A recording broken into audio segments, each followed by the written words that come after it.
Today's determined attackers easily bypass even the most advanced network defenses. Trying to ramp up staff to detect their backdoors can cost thousands of dollars and take months, even years. With Active Countermeasures AI Hunter, we enable junior analysts to detect even the most advanced backdoors in a matter of hours. Sign up for a demo and purchase our product today by visiting activecountermeasures.com/BSW. Active Countermeasures. Make every analyst a hunter. Rapid7 Power is the practice of SecOps. Using shared data, analytics, and automated workflows, SecOps unites IT, DevOps, and security teams to make security an outcome of innovation. Rapid7 combines technology, expertise, and advocacy to drive vulnerability management, application security, incident detection, and log management for more than 7,000 organizations worldwide. Power up your SecOps practice with a free trial at rapid7.com/securityweekly. Welcome back to Business Security Weekly. I am your host, Matt Alderman, joined by Paul Asadorian. Go to go.stealthbits.com/2019 trends to register for StealthBits webcast, Emerging and Continuing Trends in 2019, Privacy Regulations, Active Directory Security, and Machine Learning, for an in-depth discussion from Rod Simmons and Paul Asadorian. You can also view their assessment at www.stealthbits.com/assessment. All right, Paul, let's get into this week's articles. Yes. So my first article, I had to bring this one in. My first article for the day is how to collaborate with people you don't like. Because we're all going to run into the scenario, right? We're always going to, in an organization, we're always going to run into somebody we don't really like. And I thought this was a really good article to help kind of figure out how to break through some of those issues.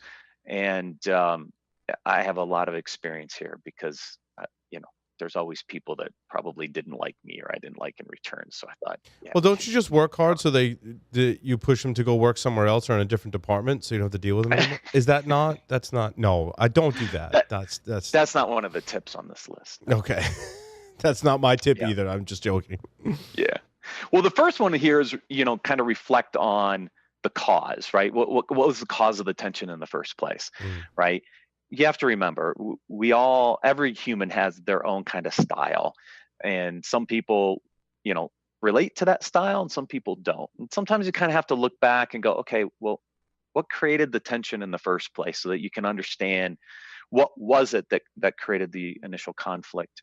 And I think that's really important for us to think about is, we all have our own styles, and sometimes those styles don't work well with certain people. And so this was a kind of step one, figure out what caused that tension. And then based on that, understand the other person's perspective. So when I was at RSA, we always went through these profiling exercises, right? Are you a persister or workaholic? Are you a sympathizer, right? Because everybody you interact with has that kind of their own personality profile. And when you understand the other person's perspective and the other person's personality, you now know how to interact with them differently. So we used to go through these courses at RSA where we would, match up these different groups to try to figure out how best to communicate and work with them based on your personality, but more importantly, their personality. Did they like to receive data? Did they like to give data forward? Because everybody has their own way to do it. Really good points here, right? Well, I think it's okay, Matt.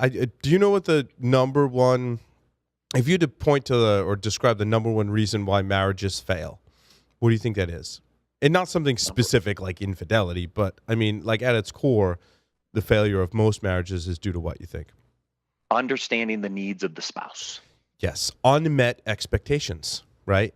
I also think that, especially in security, that it's at the heart and soul of some of our frustrations as security practitioners with others in the organization, because we, as security people, are expecting certain things, like we're expecting patches, and we're expecting more secure code and all these expectations, and if those aren't met or largely ignored, that can breed tension. So for me, that was like, in a security context especially, I think the unmet expectations. And being able to communicate those expectations, I also think feeds into the part of the article that I really, really like, which is understanding other people's perspectives. Michael Santarcangelo was the master at pointing out other people's perspectives and getting them on the same page. Is largely what he does. I think you as an individual need to look at things from another perspective. Also, good marriage advice too. Yeah, exactly right. You have to understand what the spouse needs. Happy wife equals happy life. So, yep.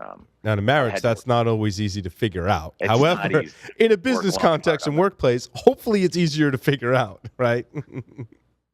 Let's hope so. Yeah. So I liked certain aspects of that article. I think it kind of left out the expectations side of things. That's true too, right? And I think you really have to work with the other teams and management to come to those understandings. And you just may have to understand as a security person that that's not that person's job. It's not in their expectations. And maybe you have to go higher up to either change that or, as we said in our interview, have the business accept the risk, right?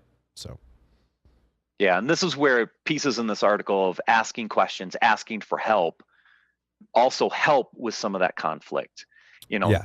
Don't always be the outbound. Right. Take data in, right? Ask those questions, ask for help, try to understand that perspective on that side and the expectations on that side, to your point, Paul. Yeah. That will help break the ice and make it easier to collaborate across these different groups. Second article was actually a audio podcast that was transcribed. And it's the right way to solve complex business problems. It was a Corey Phelps interview. And I listened to the whole thing, and it was great to listen to the whole thing. I recommend anybody who's in the business world that's a problem solver, listen to the whole transcript. It's really interesting. But what he does is he talks about a lot of the mistakes that we make. Is that when there's a problem, we all jump to trying to solve it instead of kind of stepping back.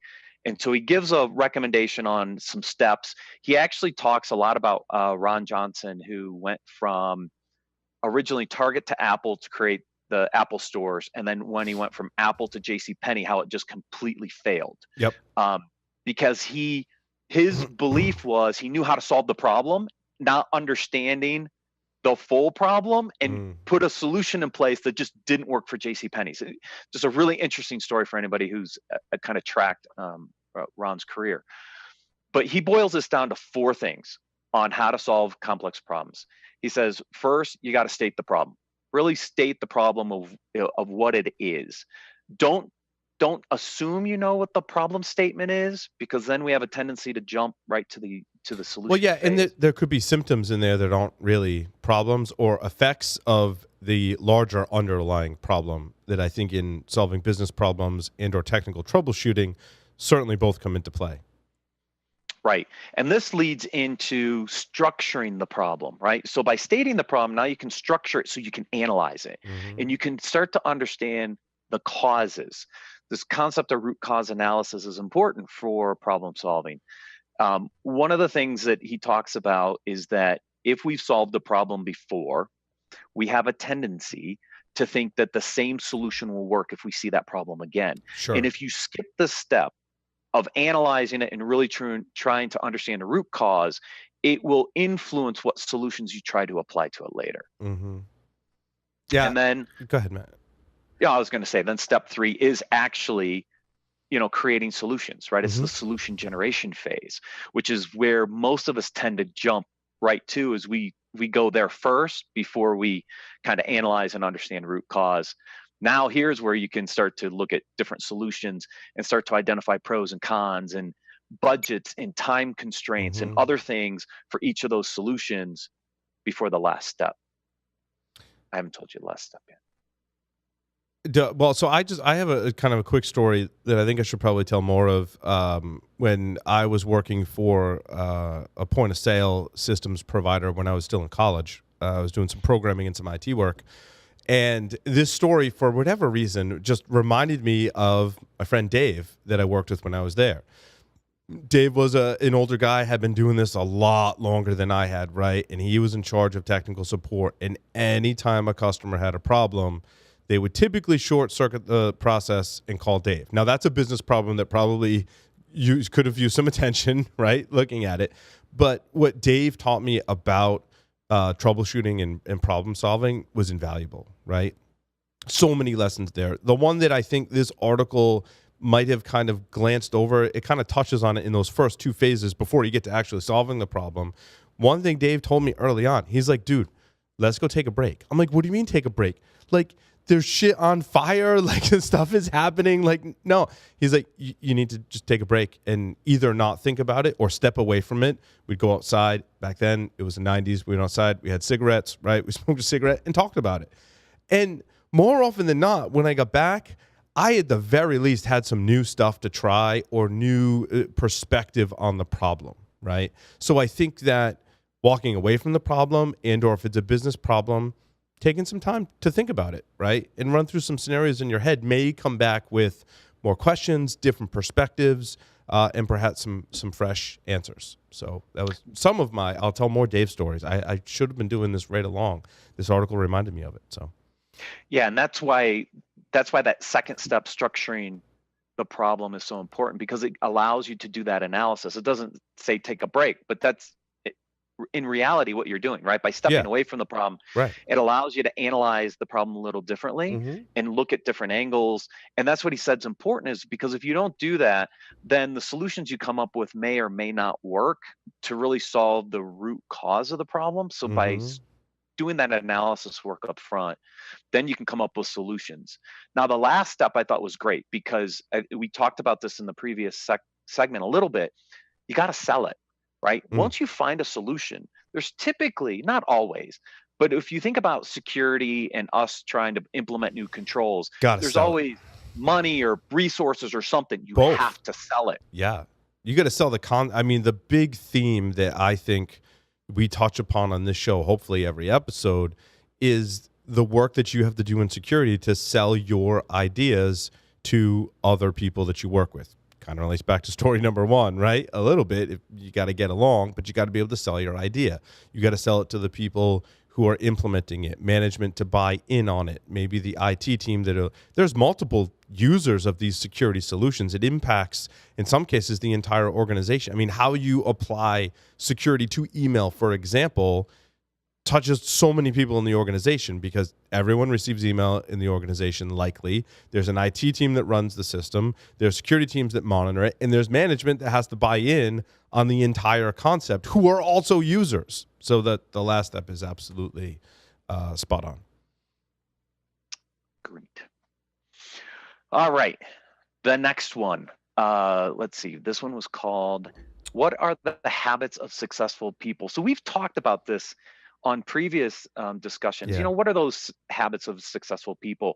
This article kind of turns it on its head a little bit, because everybody assumes there's a combination of habits, that it's finite, that it's the same for everybody. And this article is like, Love it's it. not. I love this article because we've covered so many of the ones that are like, yeah, there are habits that lead to success. They're finite, they're timeless, and the same for everyone. And I'm like, no, everyone is different. Everyone works differently, not just as an individual, but it depends on what role you are. Are you a founder or a startup entrepreneur, right? You've got a different set of habits that you might need to develop and a different way to apply them. Different for everyone. Totally agree. Yeah, very different. And he says in here that the biggest thing that you have to understand is that habits have cause and effect. By implementing a specific habit, it will affect potentially other habits that you should or should not do either. And we don't think about the cause and effect of a habit and what does that mean for other things. That's why the combination of habits are different for every person, because of how we pick and choose which habits we decide to do, which then influences other habits. I thought this was a good one, because we always talk about, wake up early and do this and do that. It's not true for everybody. It happens to be for me. I'm always up early, and I think my best time of day is morning, and so I want to get all my stuff done. But some people work better at night, and when you know that, maybe waking up early is not a successful habit for you. It just happens to be for me, or it's not at that time, right? Right. I tend to kind of work in shifts, like based on what type of work I have coming up, which changes based on the role that you have. You adjust your work habits accordingly. And I think that's one piece that's missing from a lot of these articles that is called out in this article too, is it's not the same for everyone. And even it differs based on the projects and timing that you have, right? Like we're right now at Security Weekly, for an example, we're very focused on sales. So I'm changing my habits to focus on our shorter term goals that we've identified for the work we have going on now. And that's very much a smaller business problem too. I mean, it could be in a larger business perspective. We've got this project now. Your habits have to mirror that project and the ultimate objectives and goals of that project. Then they might change based on the next project. Maybe your role changes and your habits have to change too. Good article. Exactly. I liked it. Yeah, it was very good. The next one talks about how the 10 ways to kind of train your brain to stay focused. And this will tie in a little bit to this habits and some of the conversation, right? Is that how do you stay focused? And there are some really good tips in here. There's a couple that are, I think most people would know, but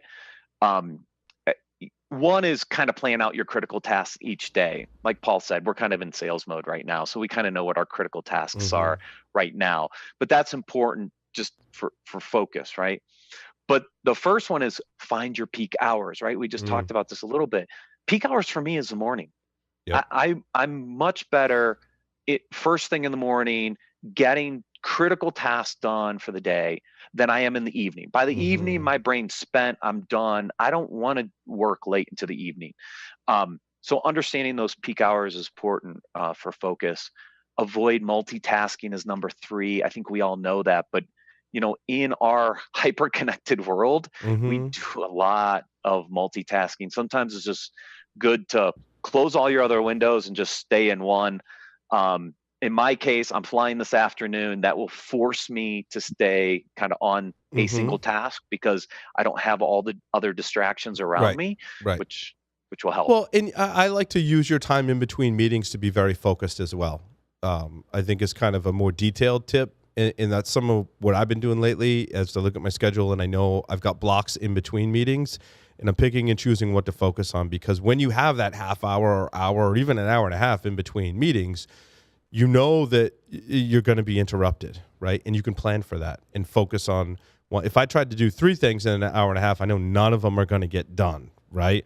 But I'm choosing it based on some of that time in between meetings. So I think that's really important into staying focused, other than pharmaceutical help to staying focused. Not that I'm advocating for that, but I'd be remiss if it wasn't mentioned in this segment as well.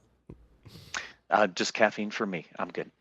Caffeine, I mean, there's a lot of, in these articles that talk about diet, exercise, supplements, whether you need a prescription for that, right? But there's tons of ways to stay focused that maybe don't require a prescription necessarily.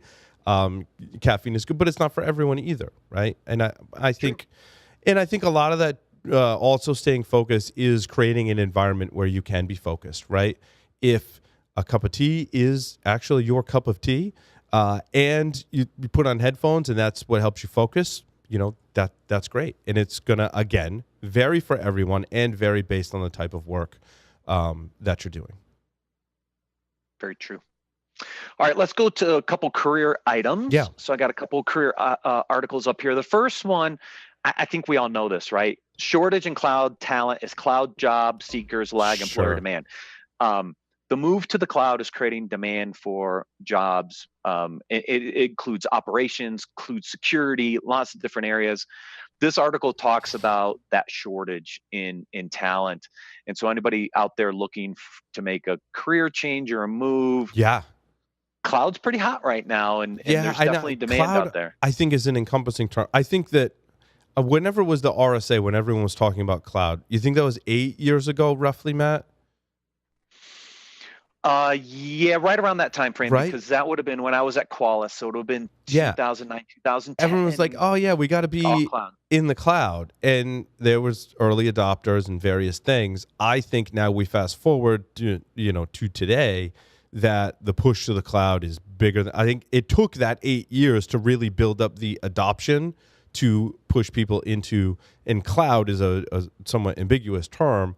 I think that you need to be looking at containers and the container world, serverless, cloud infrastructure, SaaS cloud products, right? All of that is cloud is the kind of almost those four things. If you want to break it down into four different categories, that's how I think of it. And getting involved in all aspects of that, if you're pursuing a security career, I think is super important. Yeah, I think the other thing that's in here is there's some really good metrics about AWS versus Microsoft Azure versus Google Cloud Platform. And what these numbers tell you is that there is still a shortage across all three of those cloud platforms, Yes. but AWS has the least shortage because everybody kind of went to AWS, and so everybody kind of followed AWS. But Microsoft Azure and Google Cloud Platform have high demands because you're seeing more ramp up in those platforms, and you're seeing a bigger gap in skills gap. So as organizations are thinking about moving to cloud, think about the skills gap area. Microsoft Azure and Google Cloud has the biggest gap right now just because those are slowly ramping up still. So it's just something to keep in mind as you're looking for talent. It's going to be harder to find a Microsoft Azure and Google Cloud. Well, I think if you want to be any type of Microsoft engineer, Azure definitely has to be your goal. I mean, that's where, in my assessment, where the company's going. And speaking with representatives from Microsoft, as we had interviewed, I think Jeremy Winter last week, it's just where they're going in their technology. From what I've heard, and both from Microsoft and Microsoft customers, is the technology as a whole is really awesome. So. And John Strand is an advocate for it. They're moving a bunch of their own infrastructure to Azure, seeing both the productivity and security benefits of doing so. My advice to you is, if you want to do Microsoft stuff, be an Azure expert or be on that path. I think it's going to be hard not to be, especially in the next couple of years, right? Yeah, because the trend where I see is you're really picking up momentum is moving those large enterprise accounts that are Microsoft shops into Azure. And that's where you're going to see that Azure gap continue to grow for a while, because that's kind of the shift we see right now. If you were a startup, you were already in AWS. But if you're an enterprise and moving to cloud, Azure, if you're a Microsoft shop, is very attractive. Yeah. And I think a lot of those small startups will probably end up with a combination of Office 365 and Azure as they move forward. It's kind of where I see it going. Agreed. So my next article on the career side is 3 things to know before you land a tech job. And I'm going to talk through these 3, but I have this interesting little spreadsheet I use to kind of track aspects of this. But they talk about salary, satisfaction, and growth. And if you think about landing a tech job, especially if you're coming into a startup or an early stage company, you have to look across these different components. Salary is only one component that I look at when I was doing job search, right? Salary is important, but it's not the only factor. Is the job satisfying? Is the company, what they're doing, satisfying? But more importantly, where's the growth? Is there an opportunity to grow? Because equity usually plays into the equation. And one of the things you have to balance as you're making decisions across here is salary versus equity balance and some of those things, because other benefits too, right? I mean, I learned early on in my career, I think in the start, right, you're very focused on salary. And I think that's rightfully so, because you're coming out of college, you just starting out on your career and investing in building up your assets. And so salary is really important. But what you learn as you move through your career is that you have to evaluate the benefits package as a whole, whether, as Matt said, that's equity, compensation plans, all of that is a whole, and also factoring in satisfaction, right? Am I going to be happy at my job, right? And to be honest, most of the satisfaction piece, I think, comes from the person you work for. A lot of it. I mean, there are studies that have shown in surveys, right, that job satisfaction and being happy relates a lot to your manager as well. And we've certainly seen that in our careers, Matt. I mean, you're happy based on who you work for, right? And it could be people in the same organization working for someone else, and they're completely miserable, right? true. It happens. We've seen that before. Yep. But it's really hard sometimes for people to evaluate, salary versus benefits versus equity. Like I said, I built this little spreadsheet. Anybody who wants it can always email me. Sure. I'm glad to send it. But it just helps you kind of, when you get multiple offers and you're looking across these different pieces, just to kind of help evaluate, what is the value of the benefits and equity over salary, so that you can make an informed decision, when you have multiple offers and you want to make a change. Yep. All right, now we go to technology, right? So I always try to break these up into some leadership stuff, some career stuff, and now a little techie stuff. This first article is the top 10 trends impacting infrastructure and operations. It's actually from Gartner. And look, I don't think any of these are going to be surprises, but I've been talking about this for a while, is that there are trends in the industry that will have major impacts on the way we think about security tools, security processes, even skill sets of who you need in the future. And so I'll list of 10. Number 1 on the list, serverless computing. And the reason I say this is so impactful is, think about our normal security program. We have network controls, we have endpoint controls, we have some user controls, and now all of a sudden I take the endpoint away. What does that mean for my security program when I no longer have a server that I can put my endpoint agent on anymore? That's a huge impact to all of us in the industry, right?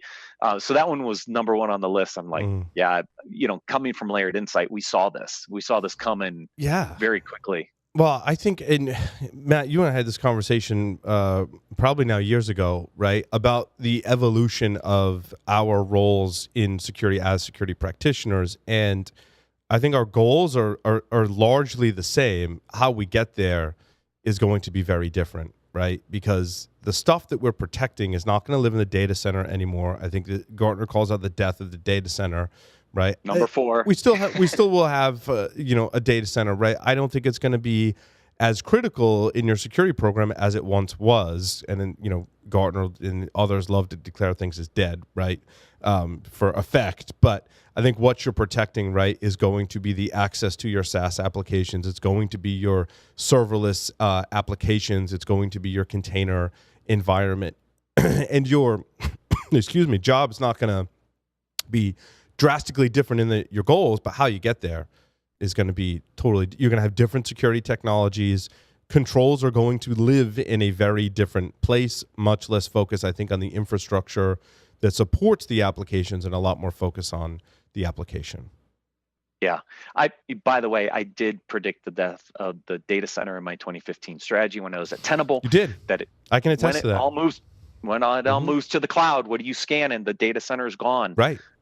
And that's only evolved with serverless computing, these other things. See, I assumed it wasn't in the data center, it was up in the cloud, and that the cloud providers would do it.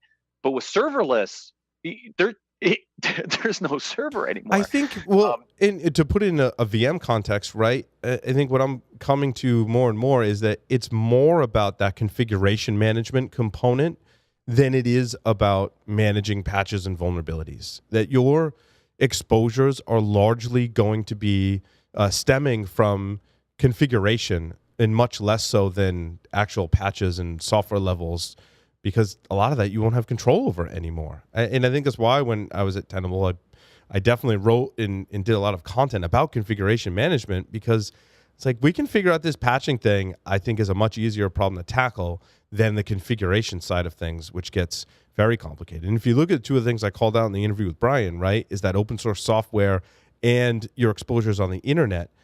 Those, to me, really don't relate to patching your own software, right? It's looking at the configuration and maybe patch levels of other people's software. But what more comes into play in the open source side is not like, how do you know if what you're incorporating is vulnerable when there's not even a published vulnerability?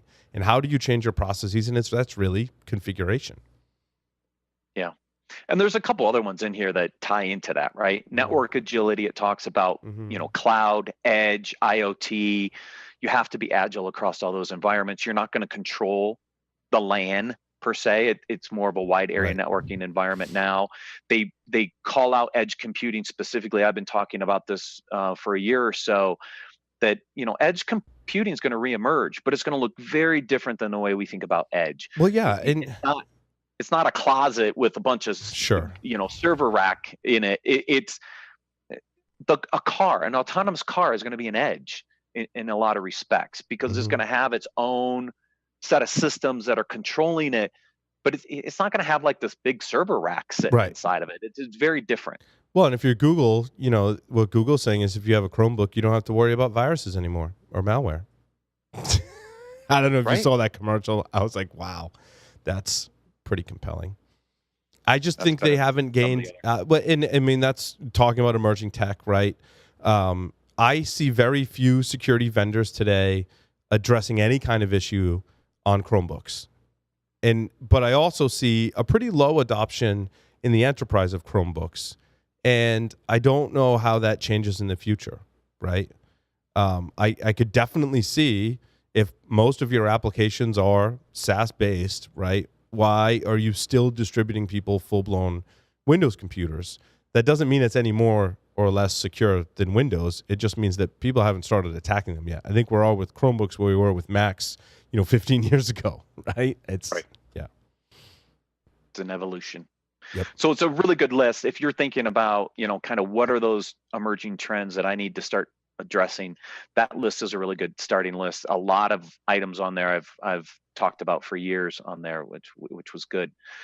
My last article is, it's Christmas time, so the CISO's wish list. All I want for Christmas. This is really simple. 3 simple wishes in this article. If you're at the C level, I think this is a really interesting read. Mm-hmm. One is backing from the board, right? All you Mm-hmm. as a CISO, you want the backing from the board to get the budget and resources you need to help protect the organization, allow it to grow, no breaches. I think it's a really simple wish. And we're seeing more of that board involvement with security, which I think is a great thing for the security industry. We talked with Brian about it in the last segment. That's a good one. But I love number 2, a simple approach. Mm. Just give me something that's easy, simple to use, adopt, roll out, not these super complex solutions. So as security practitioners and security vendors, I've been in the industry for a long time. We skip over this step sometimes, right? We Mm-hmm. don't think about the simplicity of the deployment sometimes. We think about the really cool tech and the things we can do with it, but it may not be easy to install. And the CISOs are like, just give me something simple. I'm good. Yeah, I also think in there too is simplicity for sure, but also an understanding of how do you figure out what works and what doesn't for your organization. We talk about this all the time here at Security Weekly. How do we make the best recommendations? How do we cut through everything that's going on in the security industry to find those things that are simple and solve problems, don't get in people's way, but still provide a level of security? Will it be an ongoing struggle for a long time? And even as we see consolidation in the industry, I think that further complicates this problem, right? When you look at the larger security companies buying up smaller security companies, how is all that coming together in a cohesive story? I really don't see those stories coming together that well across the board, Matt, right? Yeah, not yet. Yeah.